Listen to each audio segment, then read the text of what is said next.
Alright, what's up guys? Andrew back here for another video. Today I'm starting a new series that I'm going to call Foundations in Fitness. The goal of this series is to help people take their health, fitness, lifting goals into their own hands. I think the best way for people to really enjoy fitness and for them to keep doing it throughout their whole life is for them to really understand it. And I think a lot of the information out there can be a little bit overwhelming. So my goal is to explain it in a way that anyone from 9 years old to 90 years old who wants to feel a little bit healthier is going to be able to take this fitness advice into their own hands, make their own workout that they like, basically be able to take accountability for themselves. So today we're going to be talking about the first topic, which is going to be basically how we move. I think a lot of people understand that it's important to move for maintaining your own level of fitness and health in general, but I don't think a lot of people fully understand how exactly the body moves. So this is going to be a really elementary level introduction to how we move. The goal is that when you are doing your exercises using this video, you'll be able to better understand why your body is doing what it's doing. It's awesome to have a big bench press and be able to say that I benched 315 pounds or 225 or 135, but if you don't know how that's translating into real life, then I feel like personally that's kind of a useless skill. So let's get into it here with Foundations in Fitness. How do we move? First, we're going to go over the muscle groups. Most people, I assume, are going to know this, but again, if you've never even touched writing your own workouts or working out in general, this is going to help you. So a lot of people, when they talk about muscle groups, they're going to be talking about these that I have listed right here. Obviously, there is going to be a lot more than just this list of muscles in your body, but when we're talking about muscle groups, we're talking about groups of muscles that do generally the same thing in the same region of the body. So we have our back. It's going to be all the muscles in your back. Some people break it further into upper back, lower back, erectors, but for this purposes of this, we're just going to talk about our back. Chest, which everybody knows the pec muscles. There's a little bit more than just what you think of when you think of your chest, but again, we're just going to be talking about chest. You have your abs. Everybody wants a six-pack abs. A lot of people also refer to this as your core because, again, there's a little bit more than what you think of when you think of six-pack. We have quads. That's going to be the front muscles of your legs, basically from the top of your knee upwards, and they actually go all the way up into your abdomen if you didn't know. Some of them do at least. But again, quads are going to be the muscles on the front of your legs. Hamstrings are going to be just the opposite. They're going to be the muscles on the back of your legs. Glutes. If you've ever seen anybody talking about how to grow a big butt, your glutes are the muscles in your butt. Calves, that's going to be the muscles on the back of your lower leg. Those are very important and not well understood muscle groups. So you have the calves back here on the back of your leg right here. We have shoulders, which some people are only going to think of the side, but the shoulder muscles actually encompass everything right here, going all the way around, all the way, and you even have shoulder muscles on the back side of your shoulder. So it really surrounds that whole joint. You have shoulder muscles. And then your arms. Everybody knows triceps, biceps, forearm muscles. Generally, when people are talking about training arms, they're doing all at the same time. So let's get into a little bit more detailed information here. When we're talking about the back, what are we talking about? Generally, the back is going to be doing some pulling movements. It assists in other movements, but the big movements that it does is anything where you're pulling towards your body, whether it's right here from up top pulling or pulling from down low. Your back is going to be the main muscle group that is pulling. It will also assist in hip hinge. So if you know what a deadlift is, anytime you're picking something up by only moving your waist, that's also going to be your back as well as some of your hamstrings, which we'll get into later, but your back does help in a hip hinge. Your back also does all of the spine movements where you are moving your chest backwards. Basically, think of this sort of movement, spinal movements with your back involved, is the opposite of what your abs are doing. So if you're doing a crunch, that's going to be your abs. But if you do sort of a reverse crunch movement, your back is what's pulling your spine backwards like that. It will also help with some side-to-side movements, but just in general spinal movements your back is going to help with. And finally, I think this one is one of the most important ones that a lot of people forget about, is that your back is going to support your walking and upright posture. Anytime we're walking or running or jogging, we have to be able to keep our bodies upright, because one, it gets really uncomfortable if we're not, but two, it's kind of hard to walk when you're bent over. If you try it sometime, it's a lot harder than you think. And so your back is what is pulling your spine and all the other bones in your body and your abdomen upwards and keeping you upright. So having a healthy back will help you be able to walk better and just move generally better throughout the day. Chest, I talked about this a little bit earlier, but your chest is going to be mostly pushing movements, whether that's, again, straight forward, pushing straight down, or pushing straight up. Your chest is going to be involved. It does the most work when you're pushing straight forward. Your shoulders start to help when you go above your head, and other muscles start to help your arms when you're pushing downwards. But generally speaking, the chest is going to be pushing movements. And the other thing that it helps with is supporting your arms. As we move on to abs and core, again, everybody wants a six-pack and a shredded abs. But your abs are a lot more important than just looking good.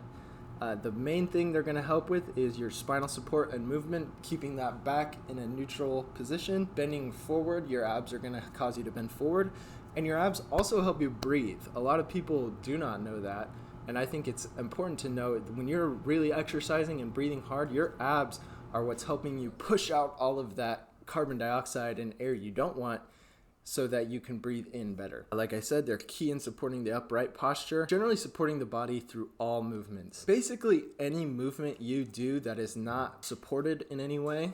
So let's say you're standing upright, or you're bent over doing a row, or you're running, or you're reaching for something on the top shelf.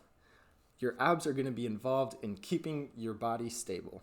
So I think it's really important that people train abs. Quads, these are generally what I call kicking movements. Again, I don't want to get into the scientific names because that can overwhelm people, but I like to just think of kicking movements. Your quads are basically straightening the bottom portion of your leg outwards.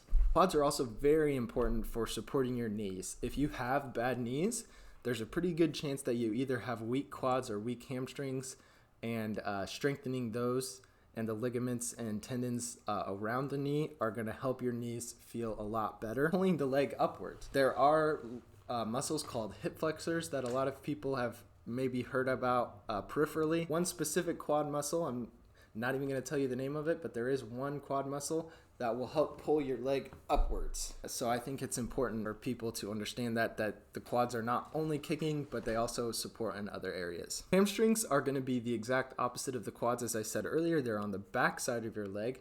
So as you might guess, they are used in pulling the bottom portion of your leg upwards toward your butt. Your hamstrings are very important in running because that is how you are pulling your leg backwards, as well as anything where you're stepping upwards. So going up a flight of stairs, stepping onto a box, anything like that, you're going to be using your hamstrings. There are what's called knee flexors. So the knee extension was the quads, putting your leg outward. Knee extension, pulling your leg backwards. Your hamstrings are going to be involved in standing up and walking just generally. So it's very important to have good, healthy, strong hamstrings as well as quads to make sure your knees are feeling good as well as your hips. All right, now we're getting into glutes. This is generally thought of as a female exercise, which I think is a bunch of BS because everybody needs nice, strong glutes because they're involved in walking, jogging, and running. If you want to live a long, healthy life, walking, running, jogging, just existing in the world, you're gonna wanna have nice, strong glutes. They are involved in leg extension, which is bringing your leg, similar to your hamstring, backwards. We talked about earlier how the quad muscle can move your leg up like this. The glutes are gonna help do the opposite and pull your leg downwards and backwards. Glutes are also very important for jumping. A lot of people think that because you feel it in your quads a lot, that those are the most important muscles for jumping, but good jumpers know that the hip extension that comes with jumping, I should say leg extension for all the science nerds out there, it's not leg extension, it is hip extension. So I'll just fix that real quick. See, even people who think they know a lot will get it wrong sometimes. But like I was saying, jumping, your glutes are really going to help you extend those hips, which is where most of your power is going to come from. Not so much from the quads, as a lot of people would think. It's a combination of your quads, hamstrings, glutes, hip flexors. All of that is going to help in jumping, and the glutes, I think, are forgot about a lot. And I put a little joke down here, flexing your glutes for Instagram. All of the fitness models know everything all about that. And we get into the calves. Not well understood by a lot of people. Even bodybuilders think that they know a lot about the calves, but they don't. The calves are always used in walking, jogging, and running. And having good, healthy calves, strong calves, will help you be better at walking, jogging, and running. They are being utilized anytime you are moving using your feet. If you're jumping, if you're walking around the room. Honestly, can't think of any other forms of moving using your feet besides walking, jogging, running, and jumping. But your calves are going to be used in all of those. For the shoulders, these are going to help move your arms in every single direction, whether that's forward, up, around, all of this kind of movement right here. All right, my camera cut out, but we're back. So like I was saying, shoulders are going to move your arms in all directions. Anything pushing, pulling, any direction, pushing, pulling, pushing, pulling, pushing, pulling, all of that. Shoulders. Shoulders are very important to have healthy and stable, so we need to make sure we are exercising our shoulders. Even if we're runners, if you have to reach the top shelf to grab your post-run drink, or even just to fill up your water, you want to have healthy, stable shoulders. And we get into arms. Your arms, your bicep is going to be used for pulling movements. Your tricep is going to be used for anything for pushing, or gripping, obviously, is going to be your forearms. Again, daily life, we want to have healthy arms so that we can lift things without having to ask for help. The other thing that arms are good for, flexing for Instagram followers, this is going to be your male fitness influencers. They're going to have nice, strong arms. So now that you know generally how our body is moving, let's get into a little bit more information here to wrap this up. I think it's important for people to know that all muscles only pull. And I know that might be confusing because I was just talking about pushing movements and pulling movements and how they're opposites. That's when speaking about the joints. When you're talking about the muscles, muscles can only pull. And that's because the only way that muscles can move is by shortening. The best way to think about this, let's take the triceps for example. Right here, the muscle connects at your elbow and back here at your shoulder. When I am moving my arm like this, that's my tricep doing the work. It is not anything in my arm pushing it like this. I'm not pushing my arm forward. My tricep is grabbing this little part of my elbow and pulling it downwards so that the rest of my arm right here can go forward. So let's imagine I have a rope attached right here. I'm pulling it downwards. Every single muscle in the body works by pulling. And you might be thinking, well, why do I need to know that? I just need to know that this muscle does this. I think it helps you get what we call a mind-muscle connection. And if you are new to working out, you're going to hear mind-muscle connection a lot. It is one of the best things to understand when you're getting into fitness.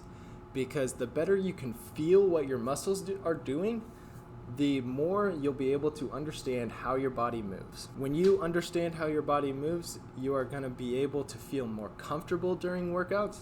You're going to be able to fully integrate the information that we're talking about here. You can't do multiplication without understanding what addition is.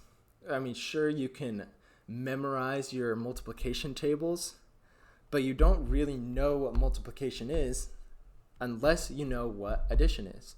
And you don't really know how to work out if you don't know how your body moves. And that's why I think it's so important that you know all muscles are pulling body parts. We will talk about that more in a future video, but for now, just really try and figure that out. The muscles work by taking energy from your food and turning it into motion. If you guys would like, I can do an in-depth video on understanding just how our food gets turned into energy, but for now, the sooner you can take your mind away from the idea that food is just this yummy thing that I get to eat and it gives me a good feeling inside, to Food is how I'm empowering my body. Food is how I'm empowering my muscles. Food is how I'm empowering my mind, my heart, my stomach. Well, obviously your stomach. But the sooner you can do that, the better you will start to eat. Why do I care? I kind of talked about this a little bit earlier. Why do I care how my muscles work? And again, the answer is the more you understand how your body works, the more you're going to A, want to take care of it, but B, you're going to be able to integrate all of the information you learn about exercise a lot better, and you'll understand your body better, and you'll enjoy exercise better because you'll see what is happening to your body as you're working out. Thank you guys for watching this video. I hope that whether you are a new person to fitness or you've been lifting for 25 years, that you might have gotten something out of this video. And if you think that this might be helpful for somebody that is just getting into fitness, please share it with them. Comment any additional information in the comments. Obviously, I couldn't talk about everything in this video. If you think I got anything wrong, put it in the comments and I will address it as soon as possible, because I don't want to be giving anybody any wrong information. I want to empower as many people to work out, and these videos teaching the basics are going to be my way of doing that. So thank you for watching, and I'll see you in the next one.